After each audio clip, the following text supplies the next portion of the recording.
வணக்கம் மக்களே. சொன்னோம்ல எதிர்பார்த்த மாதிரி பிக் பாஸ்க்கான முதல் ப்ரோமோ வந்திருக்கு. கண்டிப்பா நீங்க எல்லாம் பார்த்துருப்பீங்க. நான் தான் ரொம்ப லேட்டா வீடியோ போடுறேன். ஸோ சாரி மன்னிச்சுக்கோங்க. ஸோ இந்த ப்ரோமோல என்ன இருக்குன்னு பார்த்தீங்கன்னா ஒண்ணுமே இல்லை. ஆக்சுவலாக இன்னைக்கு இந்த வீட்டுக்குள்ள எந்த ஒரு சம்பவம் இருக்காது. ஏன் நான் full and full Deepavali celebration தான் போயிட்டு இருக்கோம். எல்லாருமே ரொம்ப ஜாலியாக சுத்திட்டு இருப்பாங்க. யாருக்கு இடையில எந்த ஒரு பஞ்சாயத்தோ எந்த ஒரு காசிப்போ வர்றதுக்கான வாய்ப்புகளே கிடையாது. ஓகேவா? எதுவுமே கிடையாது. ஆனால் இவங்க முக்காவாசி நேரம் சண்டை போடுறதே நமக்கு ஆர்டிஃபிஷியலாக தான் ஃபீல் ஆகும். அப்படி இருக்கும்போது செலிப்ரேஷன் அப்போ இவங்க வந்து சண்டை போடுறதுக்கான வாய்ப்புகளே இருக்காது. பட் இன்னைக்கு என்ன ப்ரோ ஸ்பெஷலாக இருக்கும் அப்போ இந்த லைவ்லன்னு பார்த்தீங்கன்னா நம்ம துரு விக்ரம் அவர்கள் வந்து இந்த வீட்டுக்குள்ளே போகிறாங்க. கண்டிப்பாக அந்த ப்ரொமோவில் பார்த்துருப்பீங்க. அண்ணன் உட்காந்து ஈ அப்படின்னு சொல்லிட்டு கம்பி மத்தாப்ப சுற்றிட்டு இருக்காப்புல. ஸோ அந்த ஒரு சீன் வேணால் நீங்கள் பார்க்கலாம். அந்த ஒரு செக்மெண்ட் வந்து நல்லா இருக்கும் நான் நினைக்கிறேன். ஏன்னா நிறைய பேருக்கு கண்டிப்பாக துரு விக்ரம் பிடிக்கும். எனக்குலாம் ரொம்ப ரொம்ப ஃபேவரெட்டு.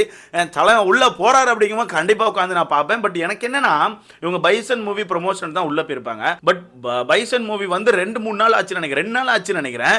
இப்போதான் ப்ரொமோஷனுக்கே உள்ளே போகிறாங்க. அது எப்படி ப்ரொமோட் ஆகுமா அப்படிங்கிறது எனக்கு தெரியல. பட் கண்டிப்பாக ப்ரொமோட் ஆகணும். பைசன் மூவி நல்லபடியாக ஓடணும் அப்படிங்கிறத நம்ம இந்த இடத்துல தெரிவிச்சுப்போம். கண்டிப்பாக எல்லாரும் தியேட்டரில் போய் பார்த்து என்ஜாய் பண்ணுங்க நண்பர்களே. முன்னாடி மாதிரி இல்லைனாலும் இனி இப்படி தான் இருக்கும். நம்ம பழகிக்கணும். எதை ப்ரோ சொல்கிறேன்னு கேட்டிங்கன்னா உங்களுக்கே தெரியும். முன்னாடி தீபாவளி பொங்கல்னா என்ன மாதிரி இருக்கோ செலிப்ரேஷன், யார் யார் படம்லாம் வரும்னு சொல்லி உங்களுக்கு தெரியும். பட் இனி அவ்வளோதான். இனி வந்து அடுத்தடுத்து இந்த மாதிரி படங்கள் தான் வரும். இந்த மாதிரி படங்களை தான் நம்ம பார்த்து ரசிச்சாகணும். ஸோ கண்டிப்பாக நீங்களாம் எல்லாரும் தேட்டரில் போய் பார்ப்பீங்கன்னு நினைக்கிறேன். நான் இப்போ எதுக்கு பைசன் மூவிக்கு ப்ரொமோஷன் பண்ணிட்டு இருக்கேன். சரி ஓகே. இந்த வீட்டுக்குள்ள என்ன ப்ரோ இன்றைக்கி ஸ்பெஷலாக இருக்கும்னு கேட்டிங்கன்னா ஃபுல்லாக ப்ரொமோஷன் இருக்கும் ப்ரோ. நல்லா கலர்களாக ட்ரெஸ்ஸை போட்டு சுற்றிட்டு இருப்பாங்க. அண்ட் அது மட்டும் இல்லாமல் வீட்டுக்குள்ளே நிறைய சாப்பாடுகள் கலர் கலராக வரும். அதை சாப்பிட்டு என்ஜாய் பண்ணுவாங்க. எனக்கு இந்த இடத்துல ஒரு விஷயம் கேட்டாகணும்.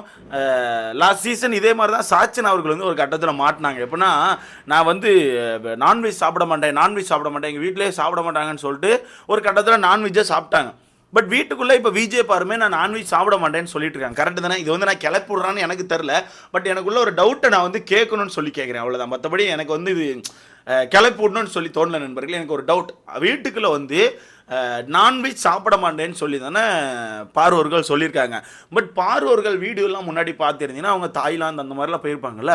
அங்கெல்லாம் கலர் கலராக நான்வெஜ் தானே சாப்பிட்டாங்க. வீடியோ பார்த்துருக்கோமே, யூடியூப்லலாம் வீடியோ பார்த்துருக்கோமே. அப்படி இருக்கும்போது வீட்டுக்குள்ளே மட்டும் இந்த நான்வெஜ் சாப்பிட மாட்டேன்னு சொல்கிறாங்களா, இல்லை உண்மையாகவே ஹோல் லைஃப்லேயே நான் நான்வெஜ் சாப்பிட மாட்டேன்னு சொல்கிறாங்களா அப்படிங்கிற எனக்கு தெரில. உங்களுக்கு யாருக்காவது தெரிஞ்சுன்னா மறக்காமல் கமெண்ட்டில் போடுங்க. இந்த வீட்டுக்குள்ளே மட்டும்தான் சாப்பிட மாட்டேன்னு இருக்காங்களா, இல்லை உண்மையாகவே வெளியும் சாப்பிட மாட்டேன்னு இந்த வீட்டுக்குள்ளே சொல்லிட்டு சுற்றுறாங்களா அப்படிங்கிறது மட்டும் யாருக்காவது தெரிஞ்சால் மறக்காமல் கமெண்ட்டில் போடுங்க.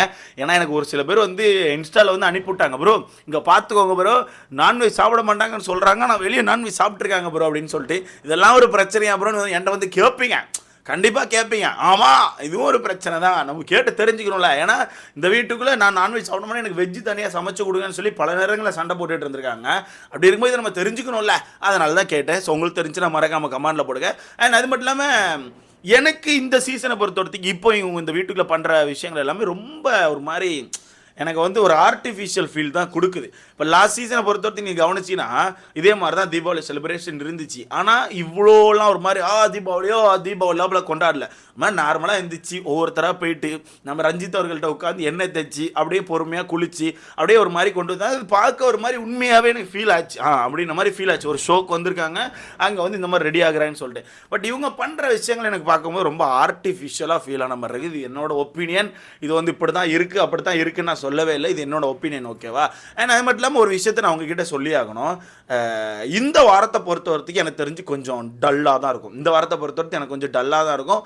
மேபி வீக்லி டாஸ்க் அப்படிங்கிறத வேறு லெவலில் வச்சா நல்லாயிருக்கும்னு எனக்கு தோணுது. நான் நேற்று நைட்டு கேட்டு வரதுக்கு இன்றைக்கி எந்த ஒரு சம்பவம் இல்லைன்னு சொல்லிட்டாங்க. ஸோ நாளையில இருந்தால் ஏதாச்சும் இருக்கான்னு பார்க்கணும். நாளில் இருந்தால் வீக்லி டாஸ்க் வைக்கிறதுக்கான வாய்ப்புகள் இருக்குது. ஸோ அந்த வீக்லி டாஸ்க்கு தான் நம்மளை இந்த வாரத்தில் காப்பாற்ற போதா இல்லை இந்த வாரத்தை அப்படியே படுக்க போட போதா அப்படிங்கிறது நம்ம தெரிஞ்சுக்கலாம். ஓகேவா? ஸோ வெயிட் பண்ணி பார்க்கலாம். மேன் அது மட்டும் இல்லாமல் நேற்று நடந்த சம்பவத்தில் நீங்கள் யாருக்கு வந்து சப்போர்ட் பண்ணலான்னு இருக்கீங்க? அதாவது உங்கள் சப்போர்ட் நீங்கள் யாருக்கு கொடுக்குறீங்க? கமாருதீன் கொடுக்குறீங்களா, அரோரா கொடுக்குறீங்களா, ஆதிரை அவர்கள் கொடுக்குறீங்களா? இந்த 3 பேரில் நீங்கள் யார் கொடுக்குறீங்க? யார் அதிகப்படியான தப்பு பண்ணியிருக்கா அப்படிங்கிறத நீங்கள் யோசிங்கன்னு சொல்லிட்டு மறக்காமல் கமெண்ட்டில் போடுங்க. எனக்கு தெரிஞ்சு அரோரா அவர்கள் தான். அரோரா இன்னைக்கு காலையில் வேறு இந்த வீட்டுக்கு போகிறேன் அப்படின்னு சொல்லிட்டு ஏதோ ட்ராமா க்ரியேட் பண்ணதை நான் கவனித்தேன். அது என்னங்கிறத போய் பார்க்கணும். ஏன்னா அரோரா வந்து சும்மா ஒரு ட்ராமாவை பண்ணிட்டே இருக்காங்க. இப்போ வீட்டுக்குள்ளே போட்டுட்டு இருக்க அந்த காதல் கண்டென்ட்டுமே ட்ராமா தான். 2 பேரை பிடிச்சி வச்சுட்டு காதல் பண்ணுறேன்னு சொல்கிறதும் ட்ராமா தான். இன்னும் மாட்டிக்கிட்டாங்கன்னா இந்த மாதிரி ஒரு விக்குன்னு அழுதுட்டு நான் வெளியே போகிறேன், நான் நம்பி ஏமாந்துட்டேன், பிளா பிளா பிளா பிளான்னு சொல்லிட்டு ஒரு சீனை கிரியேட் பண்ணிட்டு இருக்காங்க. ஸோ இது என்ன அப்படிங்கிறத நம்ம ரொம்ப கிளியராக பார்க்கணும் கண்டிப்பாக. ஸோ கிளியராக பார்த்து என்னங்கிறத நம்ம பேசலாம். பட் என்னை பொறுத்தவரைக்கு இந்த வீட்டுக்குள்ளே லவ் கண்டென்ட்டை தவிர்த்துட்டு தயவு செய்து வேறு கண்டென்ட்டை கொடுங்க. லவ் கண்டென்ட்டை மட்டுமே வச்சு ஓட்டாதீங்க. முடியல, சத்தியமாக சொல்கிறேன், பார்க்க முடியல. முக்கியமாக எல்லாருமே லவ் கண்டென்ட்டுக்குள்ளே போகிறீங்க அப்படின்னோடனே ஒரு மாதிரி வெறுப்பாகுது. நேற்று நைட்டு வேறு என் தலைவன் புதுசாக விஜே பார்ட்ட போய் பழகிட்டு இருக்காரா. நம்ம காமு மாமா கண்டிப்பாக நீங்கள் பார்த்துருப்பீங்க. நேற்று பிரச்சனைக்கு அப்புறம் ஃபுல் அண்ட் ஃபுல் நம்ம காமு மாமா வந்து விஜே பார் கூட தான் இருக்காப்புல. அவங்க அங்கே சிரித்து பேசிட்டே இருந்துட்டு டக்குன்னு நேற்று நைட்டோட நைட்டாக விஜே பார்ட்ட உனக்கு என்ன பிடிக்குமா அப்படின்ற மாதிரி ஒரு கொஸ்டினை கேட்டு வச்சுருக்காப்புல. அந்த வீடியோ நான் அடுத்த வீடியோவாக பேசுகிறேன். அதை பார்த்தோன்னதே எனக்கு ஒரு ஃபீல் ஆச்சு. அப்போ ஆதிரை சொன்னது உண்மை தானா அப்படின்ற மாதிரி எனக்கு கேட்க தோணுது. ஏன்னா அப்போ தான் இங்கே ஒரு பஞ்சாயத்தை போட்டு வந்திருக்கிய. பஞ்சாயத்தை போட்டு வந்தால் இங்கே வந்து விஜே பாருட்ட உனக்கு என்ன பிடிக்குமா அப்படின்னு கேட்டால் எனக்கு புரியல. இவரும் அரோராவோட ரொம்ப மோசமாக இருப்பார் நான் நினைக்கிறேன் ப்ரோ. ஸோ பார்க்கலாம் என்ன நடக்குங்கிறது. அதை பற்றி நம்ம கிளியர் வீடியோவாக அடுத்த வீடியோவில் பேசலாம். ஏன்னா நேற்று நைட்டு நிறைய சம்பவங்கள் நடந்துருந்துச்சு. அது என்னங்கிறத அடுத்த வீடியோவில் பார்க்கலாம். நாமினேஷன் லிஸ்ட்டை பொறுத்த வரைக்கும் கொஞ்சம் சேஞ்ச் ஆகிருக்கதா சொன்னாங்க. ஏன்னா நேற்று நான் சொல்லியிருந்தேன் ஒரு 9 பேர் நாமினேஷன் வந்திருக்காங்கன்னு சொல்லிட்டு. நம்ம சொன்ன அடிப்படையில் 9 பேர் தான் நாமினேஷன் வந்திருக்காங்க.